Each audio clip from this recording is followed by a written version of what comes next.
After failing to do so many times this season, West Virginia finally pulls it out late, and the Mountaineers are able to outlast number 14 TCU and pick up their first conference win of the year. Here is the podcast.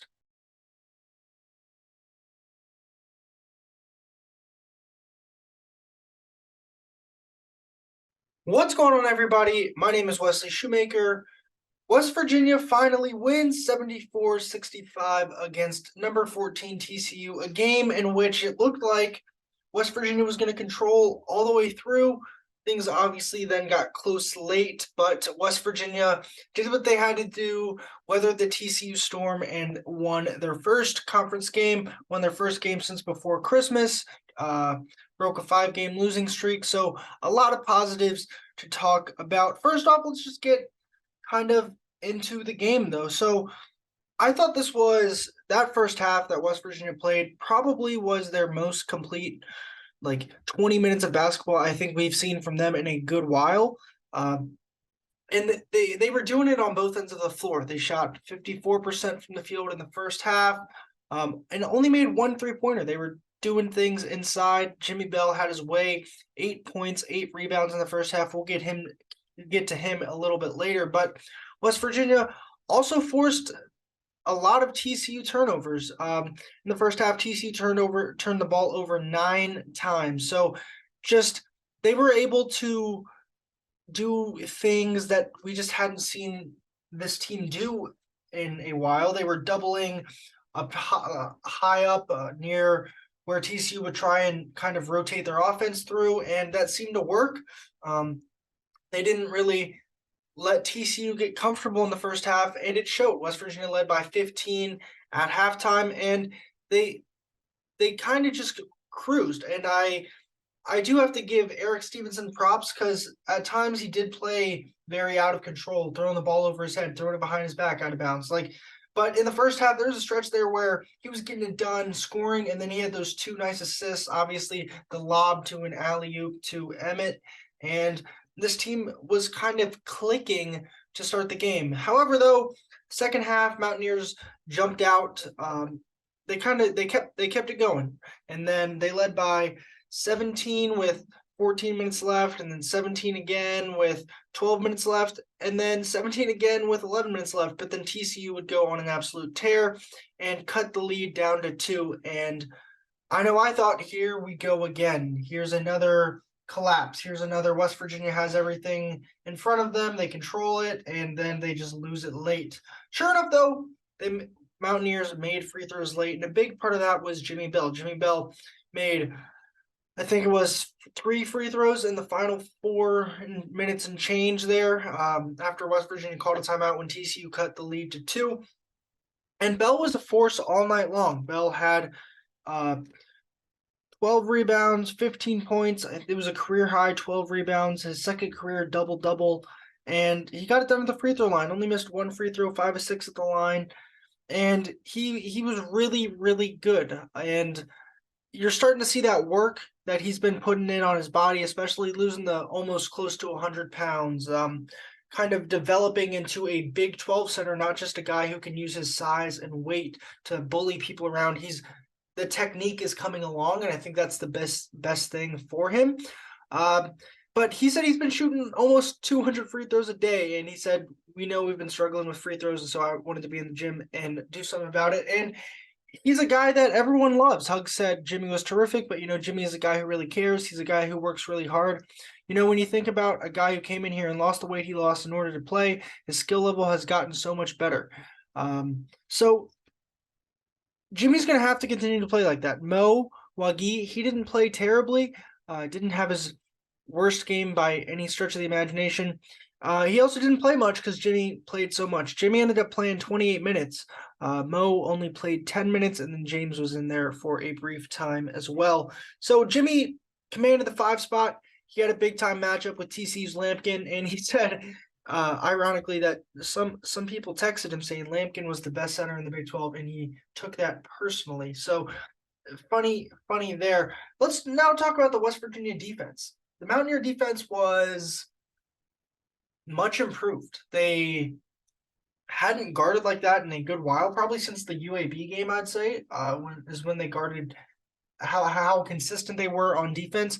And you kind of knew TCU does not like to shoot the three ball. They don't shoot it well. They didn't shoot it at all.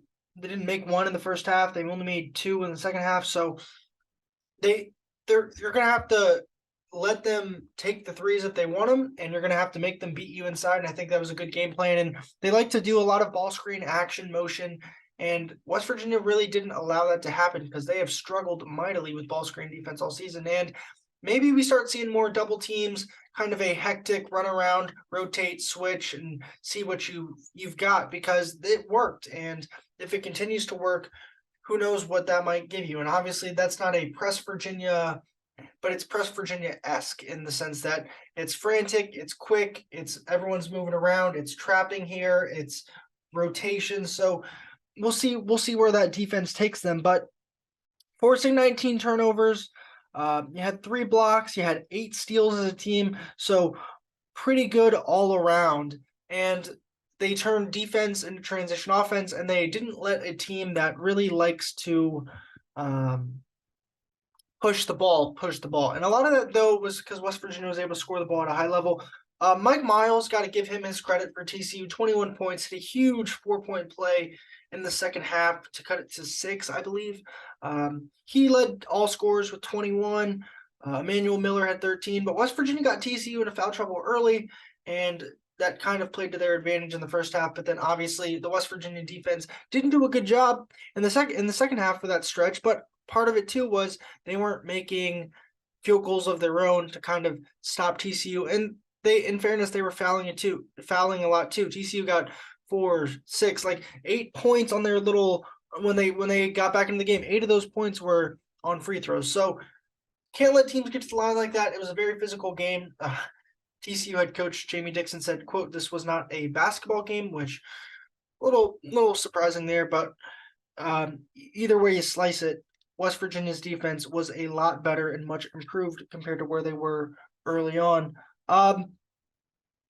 Controlling the glass. The rebounding margin was pretty staggering. 31-18. West Virginia had 14 offensive rebounds compared to TCU's 18 total rebounds. So that is a really good number. Obviously, Jimmy Bell had 12 of those.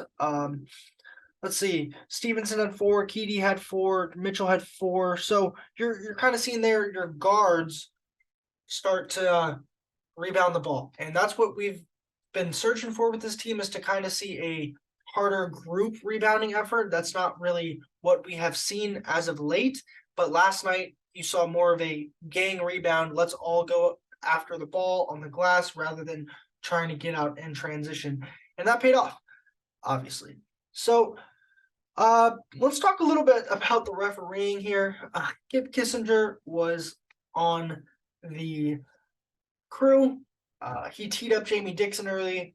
Trey Mitchell looked like he got fouled. Trey was slamming his arm. I've never seen Trey that animated, but he was. And there's good reason for that, I would say. I just think that Mitchell didn't have his best game, and he's been playing really well. He had 6 points, 4 rebounds. But Trey's a guy who doesn't speak much, and so if you see Trey that animated, that frustrated, usually it means the ref missed something. But there were a lot of fouls called, especially in the second half. A lot of free throws shot. Mountaineers shot 26 free throws, so did TCU. So 52 free throws isn't ideal for a basketball game, I would say. And 24 fouls for TCU, and then 17 for West Virginia. Just kind of a weird game in that sense. Just a lot of free throws, a lot of fouls. And here West Virginia is making their free throws. They only missed 6 at the line. TCU missed 7 at the line, and West Virginia won by 9. So if you miss more at the line, if you're shooting lower, closer to your average, it could have gotten ugly late, and TCU possibly could have pulled this one out.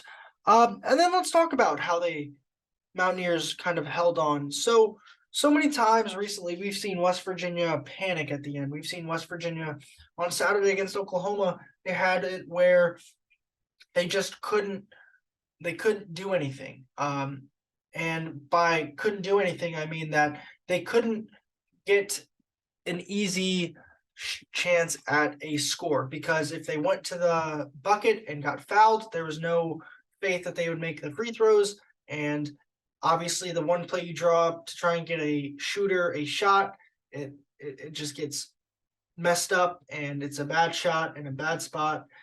But it was certainly interesting to see how this team didn't collapse late, and how, despite TCU cutting it within 2, and you heard the groans, and you could probably in the back of their mind sense, oh, this was going to fall apart. It never did fall apart, and I think that is a good sign going forward. And talking about going forward too, this West Virginia team now has a real chance to kind of make up for lost ground, in a sense that they are 1-5 in Big 12 play. Obviously, not exactly last. Texas Tech still searching for their first win, but West Virginia has a lot of home games ahead. And if you're the Mountaineers, that's all you can ask for, is a shot to beat good teams at home. They have number 7 Texas on Saturday. Then the Saturday after that, they host Auburn. And then the Saturday after that, they host Oklahoma, and then Iowa State the Wednesday following. So between now, before last night, they had 5 of their next 7 at home, and their 2 away games in that stretch are at TCU, a team you just beat, and at Texas Tech, the team that is lower than you in the Big 12. So West Virginia has a shot to get back into this thing. By no means, I don't think it should be a guarantee, just because of the way this team has kind of fluctuated from being good to being bad. And if you're West Virginia, you still need Eric Stevenson to figure it out. Huggins said last night he's starting to become more coachable, and I think that's the best thing you can kind of ask for. But just taking a look at the conference standings right now, you have 3 teams that are 5-1: Kansas State, Kansas, Iowa State. Texas is 4-2. You have a pair of teams at TCU and Baylor at 3-3. Oklahoma and Oklahoma State both at 2-4. Mountaineers at 1-5, and then Texas Tech at 0-6. So it's still wide open. If West Virginia wins on Saturday, depending on the results, they could be as high as, I think, 6th in the conference. So you've got to just take it one game at a time, just continuing to slowly claw your way up and claw your way back into tournament contention, because I know Joe Lunardi today had West Virginia as one of his last 4 teams in. Ken Palm and the net rankings, they still are in love with this team. So the computers like them.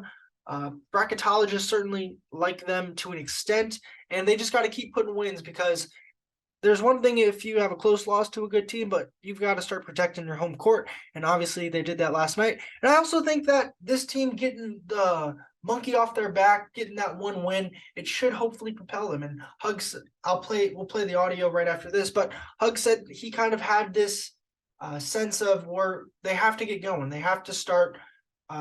It starts with TCU, and they can go with a stretch of 4 games, 3 at home, and try and win those.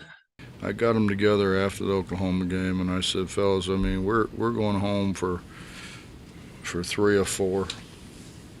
Let's go win. Let's go win 4, and all of a sudden then we're 4-5, and it looks a whole lot different, and go from there.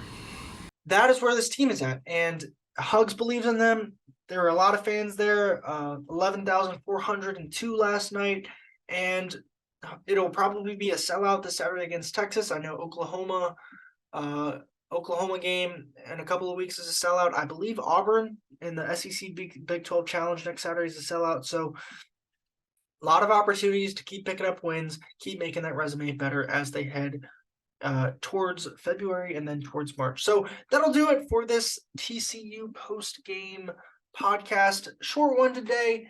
Probably come back with you maybe before Texas, if not definitely after Texas. If you made it this far, I do appreciate you listening, and this is the Blue Gold Sports Podcast.